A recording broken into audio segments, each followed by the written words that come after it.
பில்லி சூனியம் ஏவல் இந்த மாதிரி கெட்ட தீய சக்திக்கு நம்ம வந்து துணை போனோம்னா இதனால நம்மளுக்கும் சரி நம்மளை சுற்றி இருக்கிறவங்களும் சரி இதனால எவ்வளோ பாதிக்கப்படுவாங்கன்னு சொல்லி இந்த படம் வந்து நல்ல ஒரு எடுத்துக்காட்டுங்க. எல்லாருக்கும் வணக்கம், நான் உங்கள் கிரேசி. இந்த படம் பேரு ஹனி. இது இப்ப 2026 வந்த படம் தான். இப்ப வாங்க இந்த படத்தோட ஒன்லைன் ஸ்டோரி மட்டும் பார்த்துருவோம். ஏதோ ஒரு வழிபாட்டு முறைங்க, ஏதோ ஒரு தீய சக்தியை வந்து ஒரு குரூப் வந்து கும்பிட்ற மாதிரி காட்டுறாங்க. அதுக்கப்புறம் பார்த்துக்கிட்டிங்கன்னா நம்ம ஹீரோவை காட்டுறாங்க.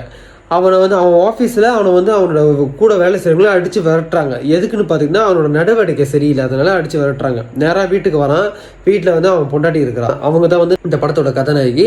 இப்போ இவங்க 2 பேரோட குழந்தை வந்து தொட்டியில் இருக்குது. வீட்டுக்கு வரான் வந்து என்ன ஆச்சுன்னு அவங்க கேட்குறாங்க. அதுக்கு வந்து அவன் சொல்கிறான், இந்த குழந்தை பிறந்தது வந்து எனக்கு ராசியே சரியில்லை, எல்லாம் தப்பு தப்பாக நடக்குது அப்படின்ற மாதிரி சொல்கிறான். இப்போ அவனோட அந்த குழந்தைய பார்த்தீங்கன்னா இப்போ கிட்டத்தட்ட ஒரு 10 வயசு இருக்கிற ஒரு பொண்ணாவே ஆயிருது. மக கிட்ட போய் சொல்றான், உன்னை வச்சுதான் அப்பா ஒரு பூஜை பண்ண போறேன் அப்படின்ற மாதிரி சொல்றான். நம்ம கதாநாயகி சொல்றாங்க, நான் வேணா அந்த பூஜை பண்றேன், எதுக்கு நம்ம மவளை கூப்பிடுறீங்க அப்படின்னு. இல்ல வயசுக்கு வராதவ தான் இதை பண்ண முடியும் அந்த பூஜை அப்படின்னு. மவளை கொண்டு போய் ஒரு தனி ரூம்ல வந்து அடைச்சு வச்சிடறான். அந்த அறையில வந்து ஒரு பூனையை வேற கையில கொடுத்துட்றான். அந்த பூஜை செய்யற அந்த நாளும் வரும். என்னன்னு பாத்துக்கிட்டீங்கன்னா அந்த பூனை வந்து சினையா இருக்கும், குட்டி போடுற நிலைமையில இருக்கும்.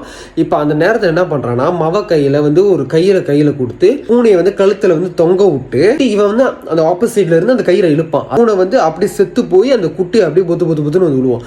அந்த கீழே உழுவுற அந்த குட்டியை மவக்காரி தான் வந்து எடுத்து அந்த குட்டியை எடுத்துட்டு போய் பூஜை பண்றாங்க. இப்ப இதே தான் தொடர்ந்து பண்ணிட்டு இருக்கோம். ஒரு பக்கத்து வந்து கதாநாயகியை வந்து ஊசி போட்டு அவளை வந்து படுக்க ஆகிடுறான். மெத்தையில உடம்பு முடியாத மாதிரி ஆக்கி விட்டுறான்.